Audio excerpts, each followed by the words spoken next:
Okay, hi everyone. I think I just want to get started to be respectful of time and to make sure that we give these wonderful presenters the full hour. Um, so, just by telephonic introduction, my name is Cece George. You get all the emails from me about the Journal Club. But we've got two really great presenters here, Dr. Kaplan and Dr. Solomon, who are going to give you a fabulous presentation. So let's take a look at who these guys are. Guys. So we have Dr. Kaplan over Hello here. Hello there, and Philip Solomon. Here we go. All right. So just a couple of housekeeping items. So again, everyone is in, everyone here is in a listen-only mode. We're asking that everyone, you don't have to mute your lines because you're already coming in muted. And if you do have a question, you can always just raise your hand and click on, that signal just to make sure that we get to all your questions. There are breaks in the PowerPoint where we have time for discussion. So if you want to just, you can type your questions in the chat, and then we'll get to them during those breaks. So without further ado, let's get into this here. Game time? It's game time. All right. If I can just move this over. Click on the top right where the arrow is. Oh. No. Right here. Okay. Here, I'll just pass this over to you. Excellent.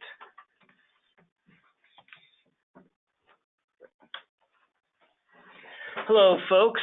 My name is Mike Kaplan. I am one of the junior faculty members at Northrop and Hassett, junior attending, as is Phil Solomon. I'd like to begin by thanking Dr. Friedman for calling me so handsome. Clearly, she was referring to me and not to Philip. So basically, what we're going to do today is talk about peer observation as a faculty development tool. It's basically just observing your peers and becoming a better teacher and getting better satisfaction with being a teacher. So we're going to describe the rationale of using this as a faculty development tool. We'll talk about different kinds of peer observation. There's two major kinds that we're going to compare and contrast. We're going to identify the role of academic hospitalists in direct observation, and we'll basically just go through a few quick studies that have looked at this. So, figured I would start with a story. So basically, my first teaching experience was as a drummer. Before going to med school, I did a lot of drumming. I played and gigged and recorded, and that was how I made all of my money. And basically, I figured if I was a good drummer, then I could be a good drum teacher. And it worked, at least for the level I was at. So basically, there's a way to hold the sticks, there's a way to sit, there's a way to think through coordination. And basically, I ended up being a pretty effective drum teacher for the level that I was at. So I had understood if you're a good drummer, then you're a good drum teacher. So to do is to teach.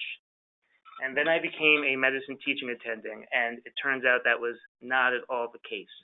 To do does not equal to teach. Basically, being a competent resident did not make me a competent attending.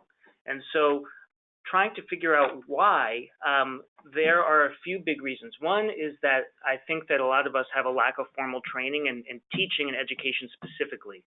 We're trained to manage acute patients, but actually teaching in itself is missing from our residency education. And you think about all the logistics that we have to face day to day as teaching attendings. There's issues of time management. There's issues of how to delegate leadership in different roles to different people on the team.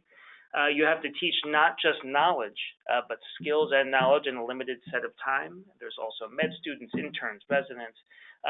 This is a very dynamic and potentially chaotic system. And in the absence of experience or formal exposure to training in the system, it's super tough to become an effective teacher. So that's why we have a few ways to improve the teaching efficacy of junior and senior attending. So one of them is teaching boot camps, like Dr. Friedman does semi-regular teaching boot camps for us, where we go through the best practice teaching behaviors and kind of, all discussed together. Another way of doing this is, for example, getting some programs give young attendings like sheets of paper with structured expectations about like, these are the best teaching behaviors, please try and emulate these. So I wanted to open it up for discussion. What are some of these ways? What are some effective ways to improve the clinical teaching and confidence of medical educators? And just as a reminder, if you are interested in participating, if you can either raise your hand using the toolbar on the right so we can unmute you, or you can type in a question or comment into the chat box also on the toolbar on the right.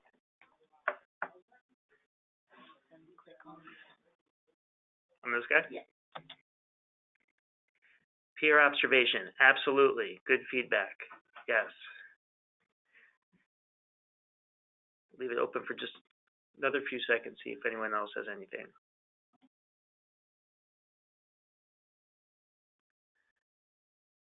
All right. So basically, yes, and we're going to be discussing peer observation today. But to give a few other ideas some cred, basically, mentorship is a big one. So mentorship is basically just there's an expert who mentors a novice, and this is in all arts and disciplines. This is in the arts, this is in music. There's a mentor, and then there is someone who's learning from the mentor. The issue is that this takes a lot of time and buy-in from the organization and from the mentor himself. And so, senior faculty have limited time, so that is a very important way that is very challenging. And then we have other things, like we said, faculty development, seminars, survey. You can ask the residents, what are the most effective teaching behaviors? And standardizing rounding times, just so one person's not rounding for an hour, another person for 6 hours. These are kind of ways of improving the quality of teaching. And of course, today we're focusing on observations. So the two kinds of observation that we're going to be comparing and contrasting before we dive into our articles is evaluative versus peer collaboration. So basically, the evaluative model of peer observation is the expert clinician watching the novice and then basically drawing from within him or her the best practice teaching behavior. So I am a big senior seasoned attending, and Phil, let's say, is a junior attending. I would observe Phil and evaluate him to see the extent to which he is or is not promoting best practice teaching behaviors as defined by me with my clinical experience of 30 plus years or whatever. So this model of the evaluative observation has been studied a lot. And there are a few problems with it. Clearly, there's unquestionable benefit to having someone who's senior watch you teach. I mean, that would be terrific.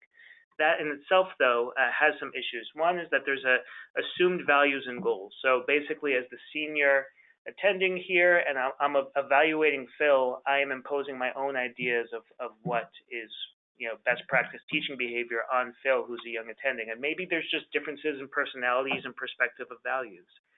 The second thing is that the observer doesn't learn, which is interesting, right? So as the senior attending, it's supposed that I'm there to help Phil grow. But the observer doesn't learn either because I'm focused on a checklist or just because my intention in being there is to evaluate and promote best practice. Finally, it's kind of an unsafe. It's just kind of like a creepy vibe. Like if you're a young attending and there's a senior attending watching over you, depending on your relationship with that attending, if it's evaluative, it could not feel comfortable for the learner and thus impede learning.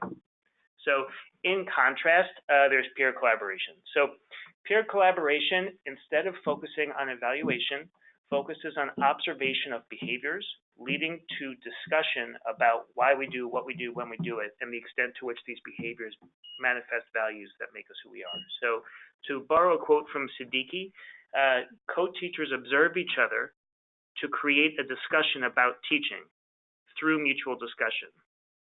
So just to be clear, let's take that example that I said with Phil and I again. So I am the senior seasoned attending, and Phil is the junior. Let's take that exact same scenario where I am observing Phil. In this case, though, it's non-evaluative. Okay, so in a peer collaboration model, I'm observing him. I'm not trying to evaluate him, and then so I can tell him how to better improve his behaviors. I'm observing his behavior, so then we can have a discussion afterwards during feedback about what behaviors I observed, how it's similar to mine, how it's dissimilar to mine, maybe how my practice has changed over 20, 30 years, and then we could talk about how this behavior manifests any of our core values as clinician educators. Conversely, Phil, as the novice, can watch me as the seasoned expert And then, again, it's non-evaluative. The idea is not to promote best teaching practice directly. The goal is simply to observe behaviors and see how they are similar and are different to your own. And then if Phil's a junior and I'm a junior, we can watch each other, vice versa. This kind of thing feels less heated. It's much more natural, and it's key to learning. And importantly, in this one, the observed learns, but so does the observer, because the learning takes place not only in observation, but in the feedback afterwards about the observed behaviors. There is data to suggest that this model improves confidence and enhances teaching effectiveness. And importantly, in this first line, I note that there's basically discussion before and after observation. So in other words, it's not enough just to go watch your colleague and say, oh, great, I learned some stuff, bye. There needs to be feedback. There needs to be discussion about the behaviors that we witness so we can understand why people do what they do. Maybe they're not aware of some things, maybe they are, maybe some things are more or less deliberate, but this peer collaboration model presupposes some kind of deliberate, explicit discussion about the behaviors around our teaching. So without further ado, we're going to dive into some articles. I'm going to welcome to the podium the esteemed Dr. Solomon to discuss his first and the end. Just lost audio.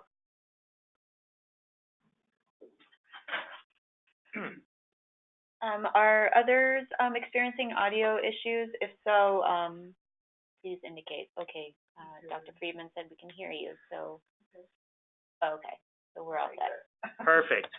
Dr. Solomon, take it away.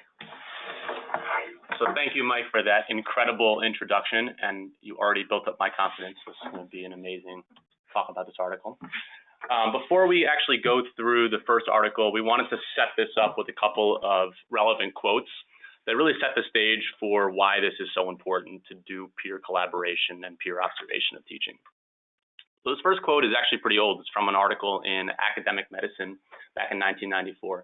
The second best predictor of physician incompetence is working in isolation. So we're not going to discuss the best predictor, but for this second best predictor, it's very true that actually a lot of teachers teach in isolation.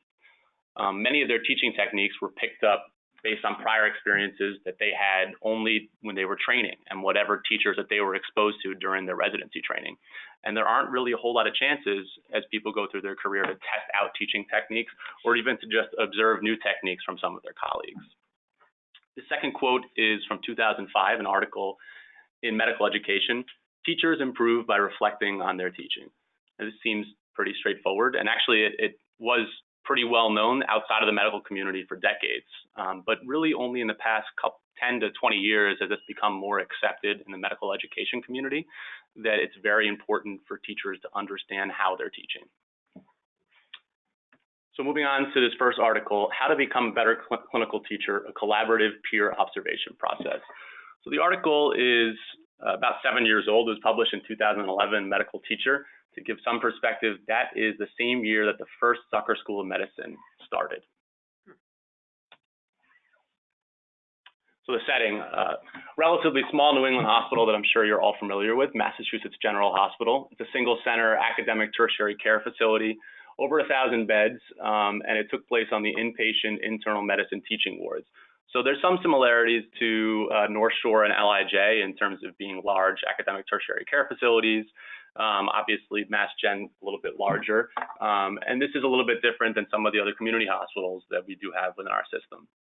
The ward team structure is a little bit different than what we see. So they use two co-attendings, which in some ways is similar to our geography setup, where we have two attendings that are splitting one floor, controlling all of the patients. And on that floor, they have up to 24 patients with 1 to 2 junior residents who are second-year residents, up to 4 interns, one of whom is on nights, and up to 3 medical students. So this picture you see off to the right, it actually could be that size of army of doctors who are walking around the floor. So a little more background on this study. Prior reports of peer observation of training were mostly limited to short-term observations, and a lot of these had specific aims. They were to determine the characteristics of some outstanding teachers, or sometimes, as Mike alluded to earlier, they were utilized as an evaluative tool, and sometimes even punitively. These authors, that were a group of 11 clinician educators, they really wanted to use the peer observation process as a longitudinal faculty development project. So in other words, as a project where this would not be a one-off. Faculty would be observed and do observing over the course of 5 years. And data was collected throughout the time on this. And this guy in this cartoon, this is not how you want your faculty to feel when they're underneath the magnifying glass. They should not be sweating it out. It should be a peer collaborative process. So some of the methods, the people that participated were off-service clinician educators. They joined at the start of rounds, and they made it very clear that they were not there to evaluate residents or students. They actually had to remain silent during the entirety of rounds. Their goal was actually to not focus on clinical content, but really focus on team dynamics, how attendings provided feedback to their learners, and different teaching styles. Importantly, there wasn't any formal training, no class that these observers attended prior, and there's no detailed checklist that was utilized. The goal truly was just to capture the essence of teaching rounds in their natural state and really make organic observations on what they saw. And at the end of rounds, they provided verbal feedback to the attendings they observed. So there's a second part to this, and that was written feedback. So after observers completed this session, they wrote a narrative structured summary of the experience, and then these were provided to the observed attending. The important thing is on the right side here, this is table 1 from the article. It shows a basic template for the written summary of peer observation, but this was not truly a checklist. This is actually just a template for the observer to organize their thoughts and be able to write more freely about what they saw on rounds and what type of teaching techniques they liked. So this data was collected over the course of 5 years, and they were able to get more than 40 written narratives. And peer observation came from novices that were chief residents and even more experienced clinical teachers that had almost 40 years in medical education. 2 of the authors independently reviewed all of these narratives to identify some common themes through a content analysis, and any disagreements that the first 2 authors had on selecting these teaching issues were resolved by the 3rd author. So we're going to walk through a couple of these teaching issues that they identified. Right here are the 5 major areas that were identified as critical for effective teaching based on this content analysis. So question strategies. In other words, how does the attending present questions on rounds? What level of sophistication do these questions have? Are they more fact and knowledge-based questions, or are they synthesis type questions? Physical examination instruction. How does the clinician educator teach at the bedside? Engagement of multiple learner levels. So how does this attending teach to all levels of the team members, all the way from medical students up to residents? Learner-focused teaching. So does the attending really focus on learner observations during rounds, or do they come in with kind of preconceived teaching points and a curriculum? And the last one, something we're all very familiar with, teaching efficiency and time management that is relatively self-explanatory. Next slide's a little bit busy. It is going to bring up some quotes from the narratives that were actually published in this paper. And we're not going to go through all 5 because we have less than an hour for this, but we're going to focus on 2 of them, question strategies and engagement of multiple learner levels. I'm just going to read briefly through these quotes because they're pretty small there. So for question strategies, the observer wrote, the patient was admitted with marked hyperesmolar state. The attending asked, what is the normal blood volume? After a pause, she quickly supplied her own answer and moved on. This effectively cut off a learning topic. Instead, this could have been addressed by asking, where is volume stored in the body? And drawing a diagram of various compartments. And this analysis would give the learner a broader view than a simple fact about blood volume. And we'll dive into this a little bit deeper in the next slide. Engagement of multiple learner levels. So the observer commended the positive reinforcement to the intern about a job well done, but noted the discussion problems focused solely on the admitting intern. This left the other 3 interns contributing nothing to the discussion, and recommended to get the team more involved in the discussion and then return to the admitting intern with how did we do, or how did you put this together? So we'll walk through this a little bit more because the point of this study really was for faculty development. So what the authors found was for this teaching issue, one of the solutions they would hope for was an up the ladder technique. Now, this technique is something that probably a lot of us use or at least have seen before, moving sequentially through team members from medical students up to interns, up to residents, and having them put their money down on a plan or a diagnosis, and to really involve the learners of all levels without singling anyone out. Now, importantly, in this article, the authors did not have any real objective data that there was an increase in the utilization of this method over the course of 5 years, but they did note that the techniques to engage the whole team increased in frequency among clinician educators, and hope that this would continue as a faculty development trait from this exercise. And we're going to circle back and revisit this question strategies teaching issue. And one of the things that these authors noticed was that depending on level in their career, from new educators up to senior teachers, they changed from the level of questions that they asked. So new teachers really asked fact and knowledge questions, like who, what, and where. Mid-career educators were able to ask more application and analysis questions, like how and why, while senior teachers were more commonly asking synthesis type questions, like what would you predict?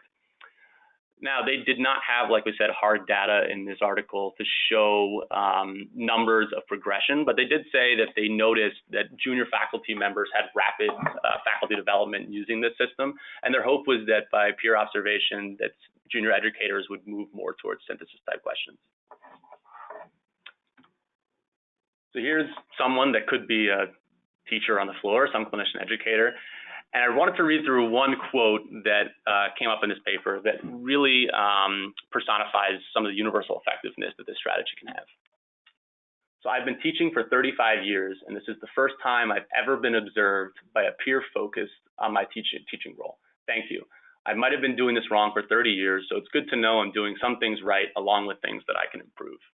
And a great example of this strategy can be effective for clinician educators at various stages of their career and not just junior faculty. I'm actually going to hand it over to Wendy for a minute to start talking about some limitations in this article. All right, thank you very much. The authors actually don't mention any limitations in the article itself, but there are two that I came across while reading the article. And one is you're really unsure about whether the exercise actually resulted in improvement. Now, in the previous slide, there was a comment by a physician indicating that they translated what they learned from this experience into how they teach, but there was nothing really measured in terms of whether that change was effective. It was effective in terms of the participant changing their ways of teaching, but not so much from the learner's end. And also another big limitation, or something really to think about, is providing feedback is a skill. And so I feel that based on how well the feedback was provided, I think it really determines how robust the discussion became between the one being observed and the observer. Thanks, Wendy. And we'll close up with just some conclusions from this article. So peer observation of teaching as a collaborative model, as opposed to an evaluative model, provides some structure in which to learn and grow for clinician educators, and it can be effective at all levels of their career. And while the peer collaborative process is mutually constructive for both the observed attending and the observer, it's actually the observer who may benefit the most by having self-reflection on their teaching strategies. And finally, peer observation should be offered as a method for faculty development in academic medical centers, particularly those that have clinician educator tracks. So we're going to open this up for a minute for some discussion or any questions that you guys have. And the question we wanted to pose was, what have you learned about the peer observation process through your own personal experiences?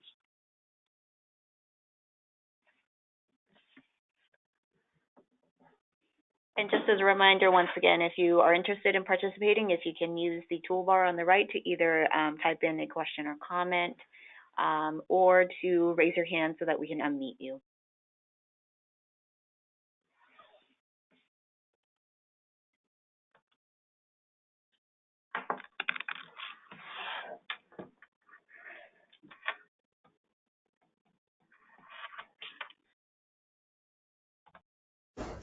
Okay, Anthony, you're unmuted. Go ahead. Yeah, how would you do this in private practice? I was thinking, I've got one partner just starting ICE and another one already doing ACE. And although it might be a little bare on our schedule, to have one of the partners who's been teaching already go into the other room and just do the observation component. You think that'd be realistic for clinic situations? I think it's an excellent question, and a good point that the two articles that Mike and I are discussing really did focus on the inpatient wards. I think a lot of the strategies that are in this article and the one that Mike's about to present, they do have applicability outside of the inpatient world, and part of it really does depend on some buy-in with allowing clinician educators to clear their schedule to actually go through this process, and hopefully that it pays itself off down the road by picking up new teaching techniques.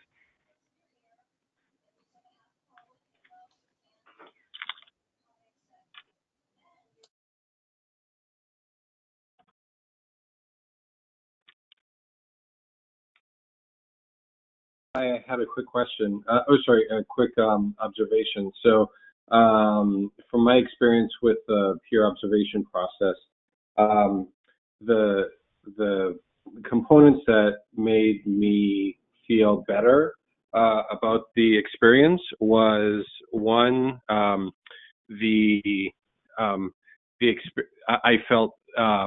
felt safe in terms of the from an observer, from an observee perspective.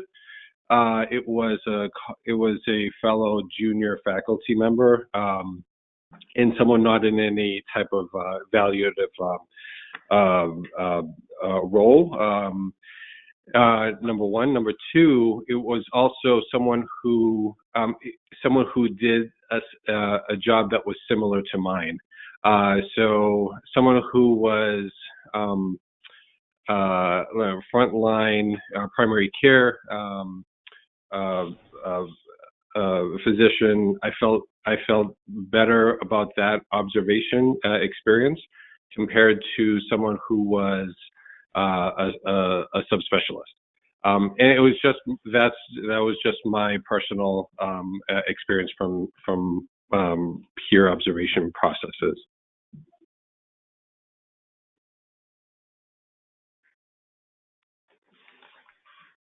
And we had a couple comments from Karen, if you want to include it. So a couple comments from Dr. Friedman that really, it really would work definitely outpatient because it's about observation and reflection, which I completely agree with. And one of the other limitations that's important that she brings up is that we really do need the time to discuss before and after the process to really optimize having a learning experience for both the observer and the observed attending. So it's not just about coming in, observing rounds, and then leaving. That process of feeding back to that observed attending is very important for both parties. Which I think feeds back to Phil's initial point about faculty buy-in and leadership buy-in, and this is crucial, which we'll get to in my article that we're about to talk about, just to carve out the time necessary to have that allocated pre and post time to really unpack things.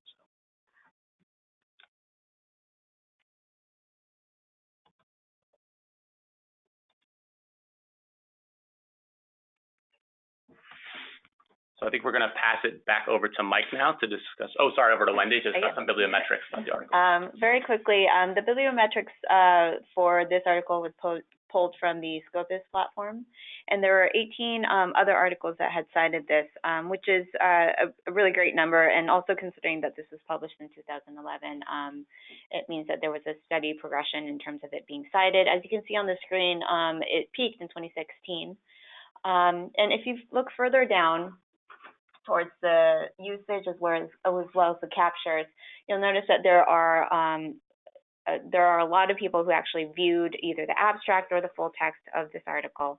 And for those of you who were able to join us for last month's Medical Education Journal Club meeting, the Mendeley readers under the captures box is a strong indicator of whether an article is going to be cited, more so than if one were to, let's say, use social media like Twitter. And so if you look at the Mendeley reader numbers here, there are 74. For some reason, they broke it up into two lines, which I'm not sure about why they did that. But there are 74 readers, 76 actually in total, that actually saved this article into their library, which indicates that there is a potential for more citations back to this article.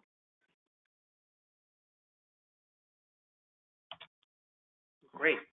All right, so next will be my article, which is also an inpatient-based peer observation from a single center. I'll try and move through a little quick so we have time to get to our North Shore LIJ model.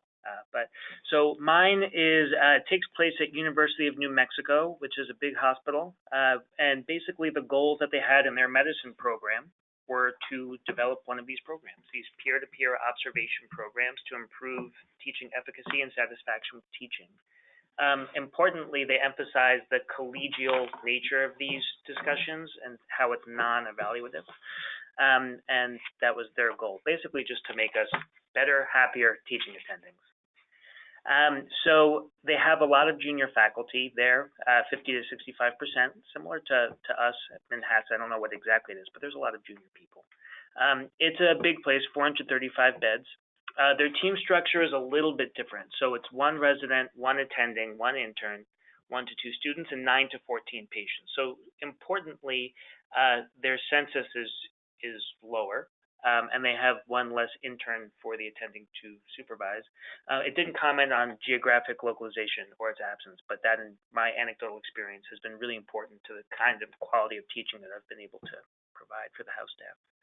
So this is common sense masquerading as insight, but it's basically it's so powerful and potent and simple to overlook. So basically there's an observation, we contemplate the observation, we have a non-evaluative discussion about it. And then we basically, based on our conversation, we adopt more effective teaching techniques based on our discussion. Eventually, over time, in a natural way, in a non-threatening way, we have the emergence of best practice teaching behaviors hospital-wide. I'd like to do that one more time for all of you. There we go.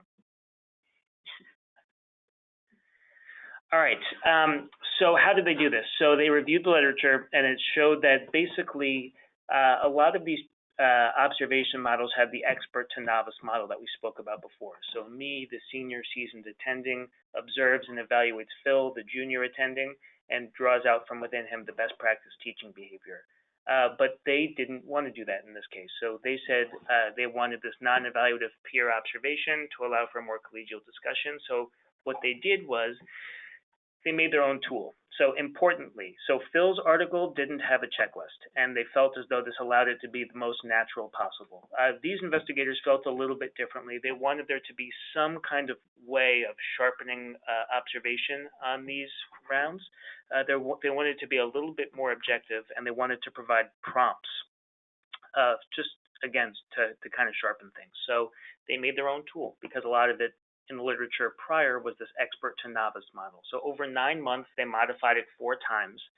Here, let me take this out of here. No problem. Postpone.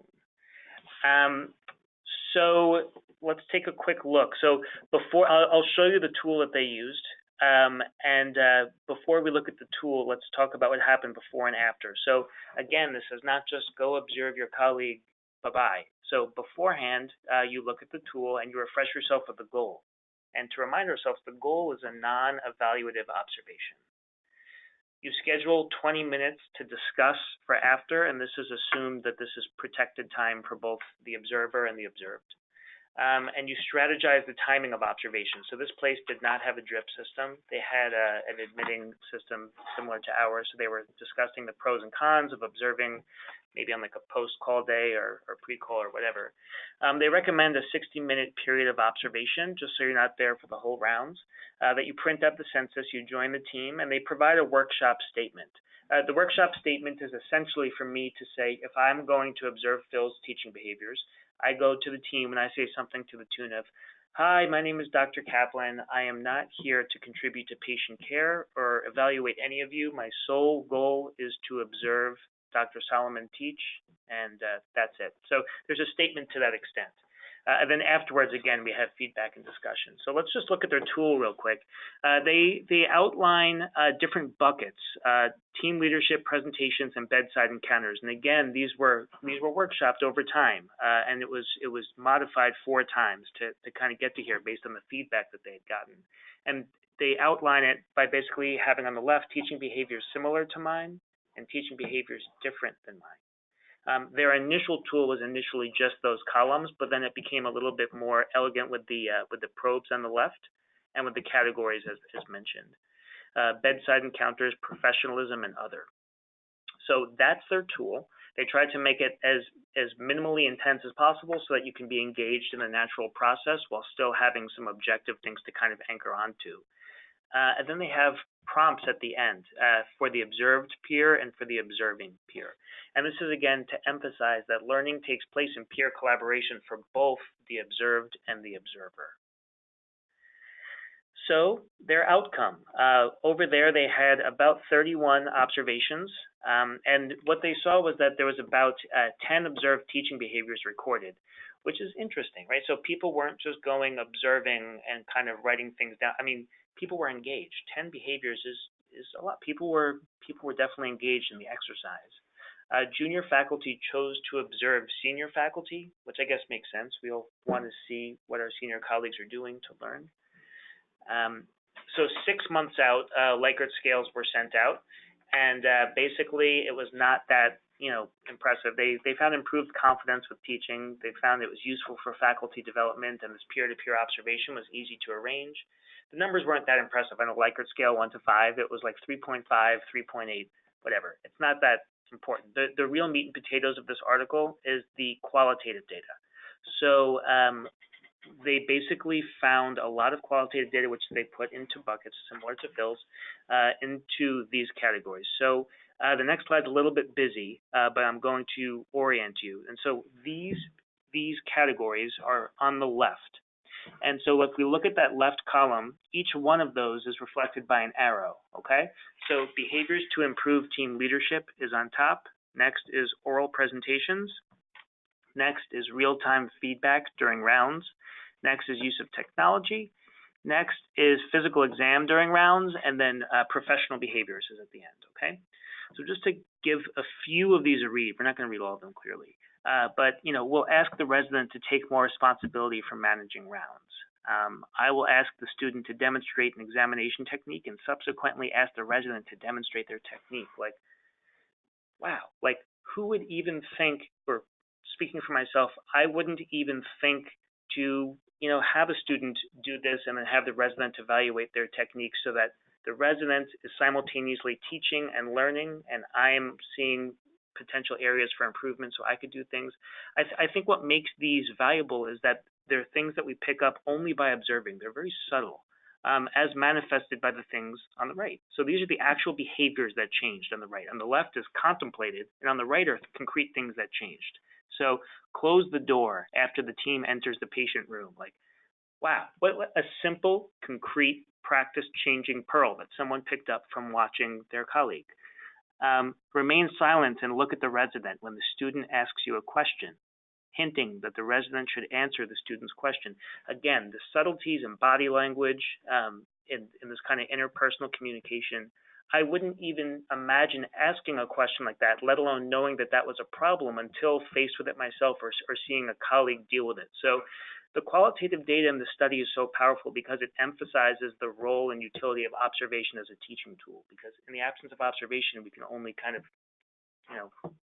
we can imagine what the major barriers might be. But seeing someone else handle it is really, really powerful, and people walk away with concrete changes to their practice.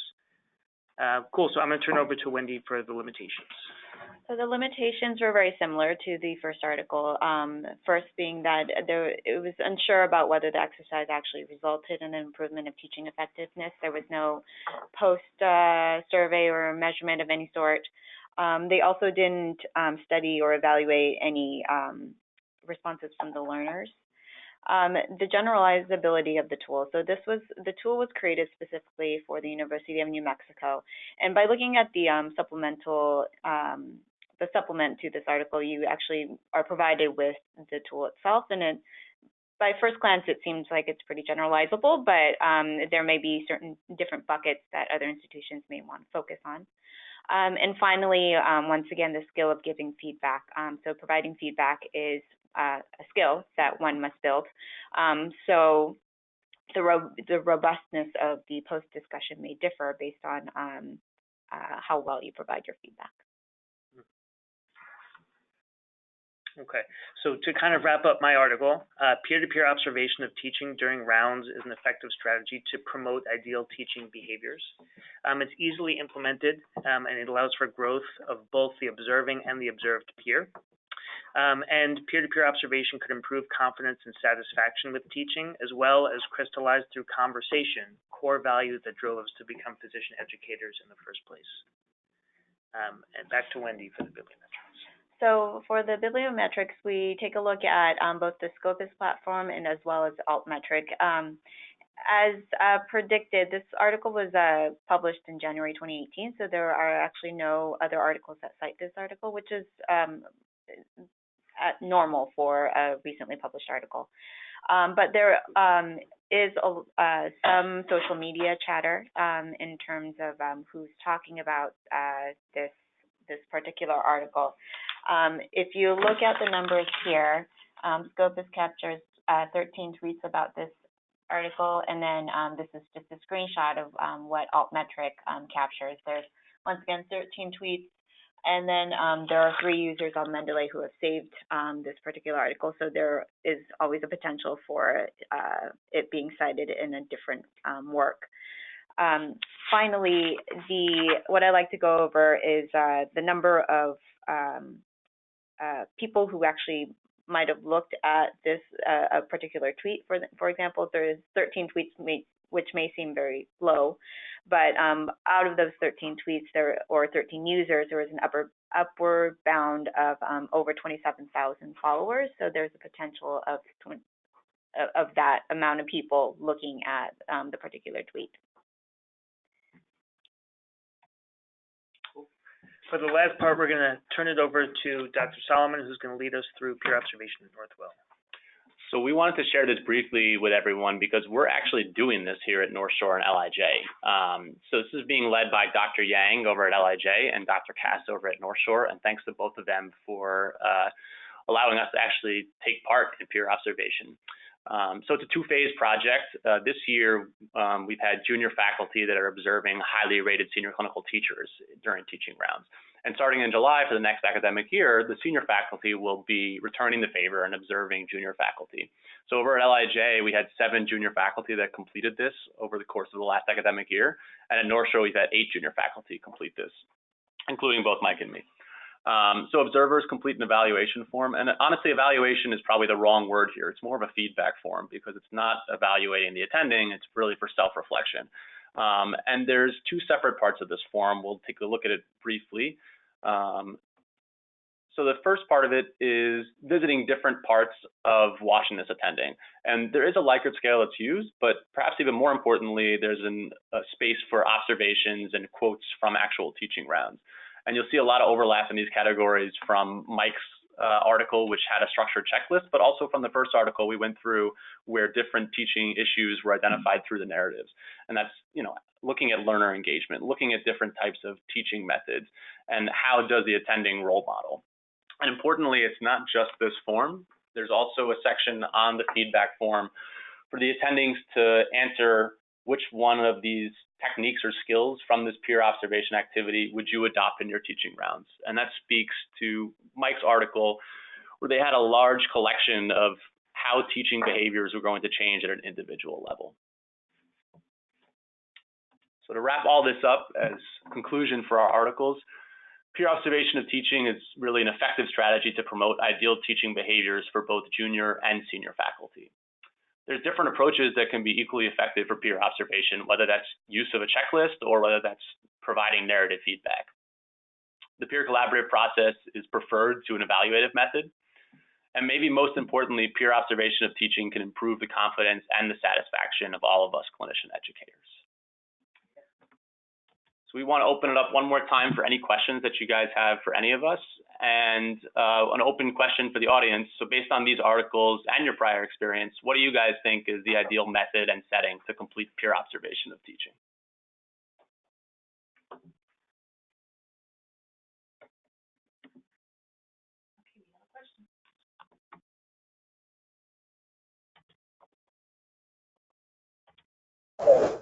Okay, you're unmuted. Thank you. I'm Dr. Ponyman from psychiatry. I am interested in hearing about this peer observation. If you had, if you've dissected more the gender observations, whether it was female to male, male to female, because I tend to believe that there's a difference in terms of interacting with a group or patients or even observations. And I was curious about data about gender differences in the study you did.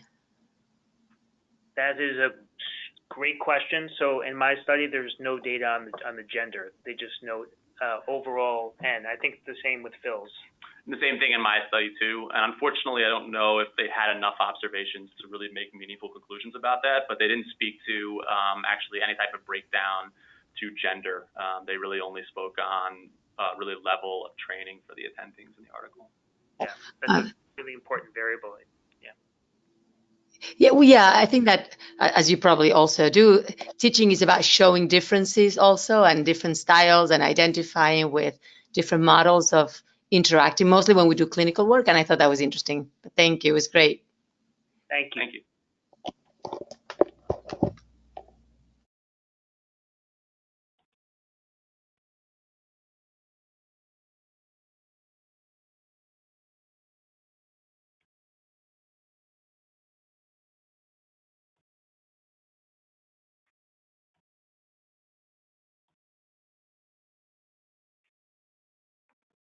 Any other questions or comments?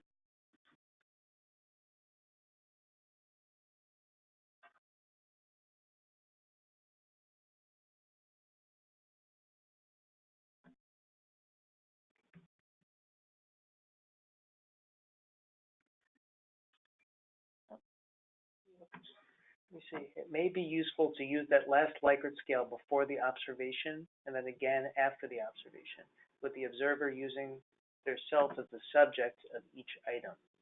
So if they rank their self pre-observation as level 5, and then they see a peer do something much more effectively, then that's interesting. And then they realize only a level 3 for that item, they have room to improve. Yeah, that's a great thought. That would be interesting to do a pre and post.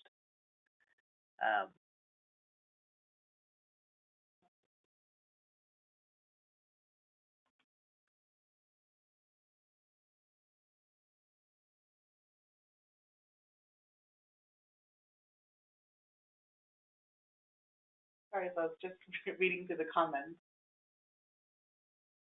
For those of you who can't see the comment, it says, ironically began observation in our outpatient PCMH yesterday with 4 faculty.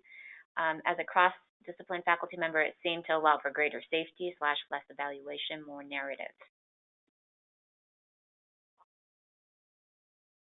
Great. And are your slides available? Yes, they will be mailed out to you after the presentation. The presentation, as well as the recording, will also be available on the School of Medicine, Medical Education, or Faculty Development website under Medical Education Journal Club. So I do have a comment from Alice. She noted here, it's such an important role to do this and love the idea of looking at gender differences. We can do it Northwell if we get multiple services to use the same process. Great. Does anyone else want to raise a question or have any more comments? If not, we'll wrap up.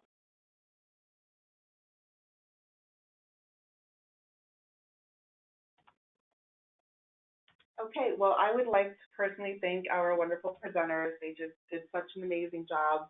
As Wendy indicated, we'll be sending out the PowerPoint with the articles that were discussed, as well as a SurveyMonkey link for you to complete the evaluation. Friendly reminder that we are not having a Medical Education Journal Club next month.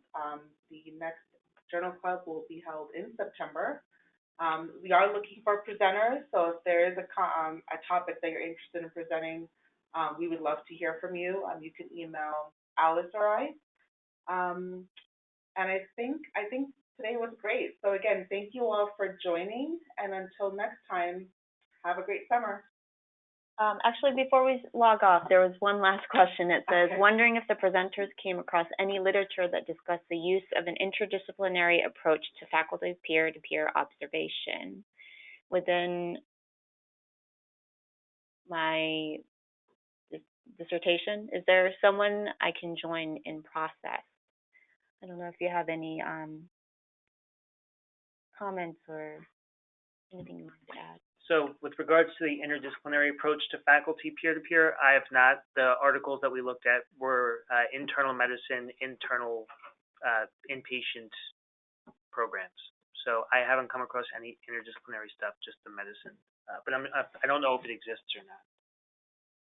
And I'm sorry, I must have read the latter half of that second comment. There's a separate comment indicating I am the behavioralist at Phelps, family medicine residency, and I'm working on my doctorate in education. Would love to work on peer observation within my dissertation. Is there someone I can join in process? Is there? So let's provide that email in the send out. Yes, definitely. So we will definitely provide that email in our send out. And it looks like there is one last hand raised here. Okay, go ahead. You're unmuted. No, I was just going to say there's definitely some stuff in the literature that's interdisciplinary, particularly with the Stanford course. So I'm sure we could find some stuff. Nobody's doing anything here that's interdisciplinary, but there are plenty of institutions that do interdisciplinary peer observation, particularly larger ones like UCSF and Stanford. I can also certainly run, a quick literature search and provide a list of those articles, and that could also be included in the handout after the session.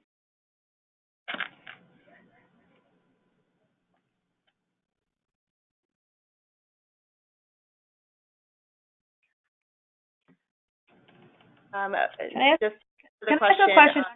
Whoever was talking, that was Dr. Karen Friedman talking. Someone had asked who it was on the call. If there is nothing else to add, I believe we'll go ahead and wrap up. Thank you very much for your attention, and we hope to see everyone in the September meeting. Thank you very much.